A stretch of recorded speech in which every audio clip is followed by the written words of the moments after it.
Welcome back to another episode of Let's Play AC Milan in Football Manager 2018.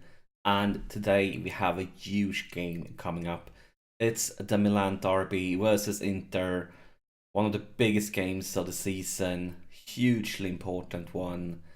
And since last episode, Inter has got a new manager. They have hired Jorge Sampaoli, and of course, he has a history as being the Argentine manager in this game, and he also been in Sevilla before, Chile for many years, and yeah, that's the new Inter manager. And since last episode, we played one game, and it wasn't great. It was a goalless draw at home versus Pescara, and Pescara is struggling this season, currently in a relegation spot, and that really tells us how bad this draw was. We really should have been able to win it. I'm definitely not pleased with that one. And January transfer window is open, as you can see. It's January 20th, and a few things have happened. Nothing huge, but first off, I loaned out Borini. I didn't plan to loan him out, but he's basically, since Piaka joined, he's been the third choice in this position. His strength is he's very versatile. He can play like on both spots, and he can even play up on top if needed. So he's not a bad player, but with him being down to like third place in each spot, like he would be either third choice here, third choice up on top, and third choice up on the right side. He's not playing that many games. And we got a really good loan offer from Sampdoria. Not only are they paying all of his weight, and they're also paying us a fee for it. So I didn't intend to loan him out, but I felt it was a good offer, and he's going to be playing first team, which means if we, and I'll say if because I haven't decided, but if we sell him during the summer, of course him playing the whole spring will be good for his value rather than play very rarely for us right now. But I mean, he was a good squad player, and it's good to have him on bench because he can play on so many positions. But with Piaka in and Berardi in, he's playing less games than he did last season. And for the defense side, of course, we have signed Theo Hernandez. We were talking about him before. I think it's a complete steal. We're paying 4.7 mil. There's no like Lasol. This amount can't increase. And he looks like this already. He's only 21 with a sensational potential. I think this was a real steal for us. A fantastic signing. He's already worth like twice the amount we paid for him. And it's only going to increase because as long as he stays injury free, I'm having huge expectations for him to keep on developing. But of course, signing him meant we had 3 people that can play left defenders. Somebody needed to go, and actually loaned out Antonelli. I was thinking about trying to sell him, but nobody was really interested in buying him, and he's the oldest of the guys. Like, he's not bad. It's not that he's bad, but he is the oldest one, so I feel like he's the guy with the stats is going to start declining. His values is going down. So I mean, because the other choice would have been, of course, Rodriguez, he is really, really good. He's only 26. He's fantastic.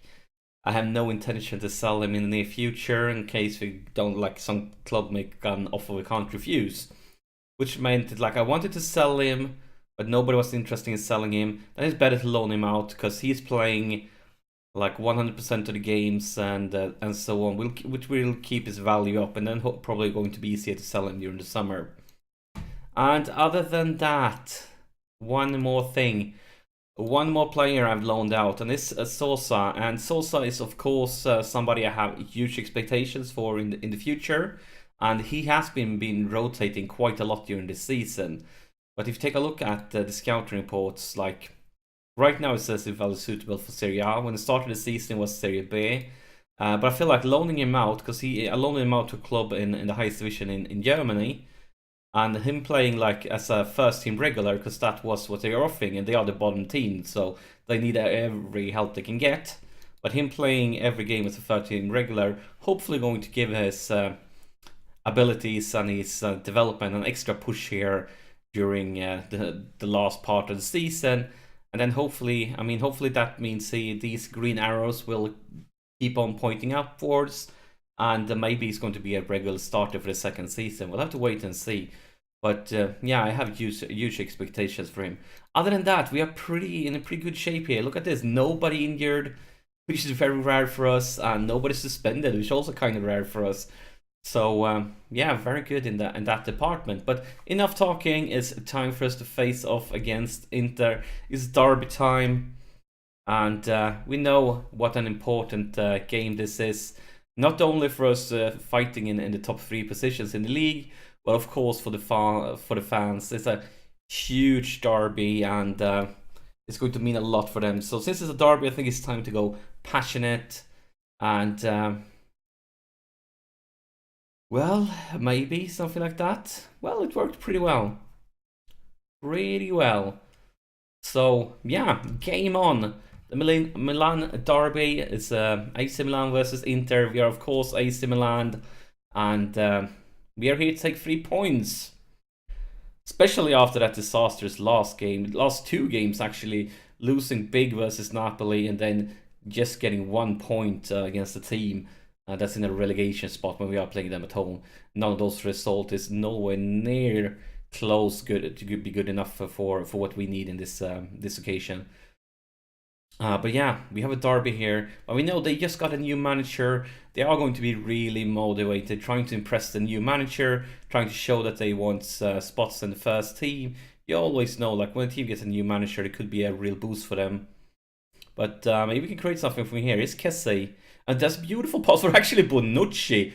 Was it an offside? I think it was an offside. I'm not sure. Very uncommon for Bonucci to get in situations like that one. He did well, but it was an offside. And yeah, I felt from the beginning like something's wrong here. But the clock is ticking and ticking and ticking. And other than that offside highlight, look at that. They're actually dominating things right now. But we are getting a corner. I'm not sure what's up with this. And look at that! It's Soso! And I mean, Soso is not the tallest guy in this team. He don't score many goals with his header, but that's one of the rare headers from Soso, and it's a goal. And that makes me very happy. So I mean, this is basically the other way around. Usually, the opponents have something like this, and we have something like this. And then they score, especially you all remember that Napoli game in last episode. This is basically the reverse, because if you look at statistics, they are completely dominating things. But still, guys, I mean, we are in the lead, but they are dominating things. We need to step it up in the second part here and take control of the game. Because it's just a matter of time before they get a serious highlight if they keep on creating chances like that. Yeah, basically here it is. Come on, guys. Maybe we can turn it around. Maybe we can accept it, make it a highlight for us. I doubt it though, but you never know. Come on, guys. You can win it back. I think Donnarumma could have done better on that one. It didn't look impossible for him to just pick it down and grip it, but he knocked it over to a corner, and it looks like we're going to be safe for now. And here's Conte with a throw-in. Biglia back to Conte. Conte into the box, and it's cleared far away. Bonucci picks it up. What are you doing, Bonucci? You're making a bit nervous there. Damn it, Bonucci. I mean, we were safe, but really became nervous by that one. And it's going to be a penalty. It's going to be a penalty. And unfortunately, we don't have Berardi on the pitch, because he is our by far strongest penalty taker. And he scored on every penalty since he joined the team. Now it's Kalnick, and I think it's decent, but not fantastic. I think like when it comes to stats, it's like number 4 or something, 5 in the team. But that's a beauty, no mistake at all. Putting it hard and high makes it almost like impossible for a goalkeeper when it comes to penalties. Hard and high. And yeah, I mean, guys, look at these statistics. This is always the other way around. It's always we getting raped. And of course, an injury. Nothing good that doesn't have something bad with it. Is Romagnoli, and there's been a lot of rumors about him during the transfer window. There are a few clubs that are interested in him, and but I have no intention at all to sell. So hopefully we can keep it like that. The question is always, of course, when my board is going to overrule me. I talked about my board. I actually had a talk with them when the January transfer window opened, because you might remember that I was up to 75% of transfer revenue that I actually got to keep after the summer transfer window, and then they reduced it down to 35%. I talked to them and actually managed to get it up to 50%. I haven't sold somebody, but if we get forced to sell somebody, that at least would make me feel a little bit better. Beautiful intercepted, but it's not over. We're still under pressure. And oh my god, that was some bad marking. And Gabriel Barbosa, Gabigol, makes no mistake. Let's take a look at the replay here. First off, this one. This is really good, because I was certain, like, I thought this was going to be the goal. So I'm very, very pleased with that interception by Musacchio. Very, very good one. But now look at this. He is completely alone. You're seeing him. You're keeping eye contact. You know where he is. But as a defender, look at this. Now he forgets about him. Starts staring at the ball. Which means, look at this. It's completely open. He's looking over here. He has no idea what's going on behind his back. And of course, Gabigol. He sees it. He sneaks up. Stays in line. And you, what are you doing here? You're gone off like fishing or something. And yeah, very disappointed by the defense there. I think it's time for some subs here. Let's see what we can do. We've already been forced to make an early one, but let's see. Oh my god, Bonaventura. Maybe I shouldn't have loaned out Borini, because if you're gonna play playing like this, we probably going to need Borini. But we have Piaka for now, and he's our first choice for that position. Clock is ticking and ticking and ticking. Nothing at all. I think we should go for another sub. Let's see who's tired here. Locatelli. Let's bring in Barrow instead. Of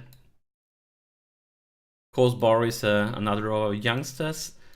But with Soso loaned out, it means Barrow will be playing even further, because it's basically been him and Sosa, not Sosa, but Sosa been like rotating and playing and being subbed. And now he's going to be the main option and get to play even more. Here's Biglia for Rodriguez. We are into extra time here. Kessie, what are you doing, Kessie? Good by Biglia, and here is, yes, outside the post by Sosa. It's kind of confusing with both a player named Sosa and one named Soso, and I'm saying the wrong name all the time. I know what player I mean, but I always end up saying the other guy's name. And this could be dangerous. It's 5 seconds left to play. Come on, guys. And that's the full-time whistle. And look at the statistics at the end. We actually overtake them. We overtook them. But for a long part of this game, Inter were dominating, creating more chances than us. But yeah, at the end we overtook them.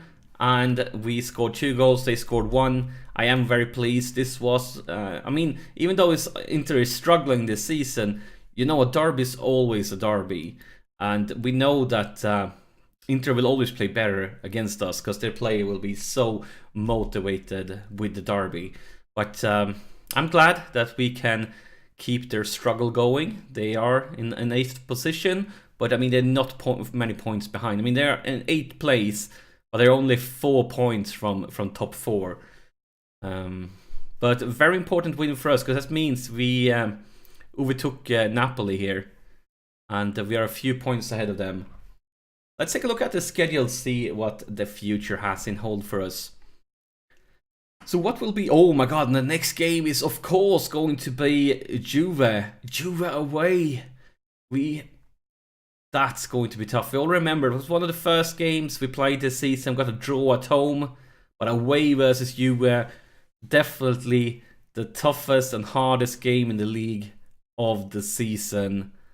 And yeah, you definitely, I mean, if we manage to win, we probably won't win, but if we manage to win, we'll actually only be 5 points behind them. But that will probably not happen. But that's the next episode, and enough talking.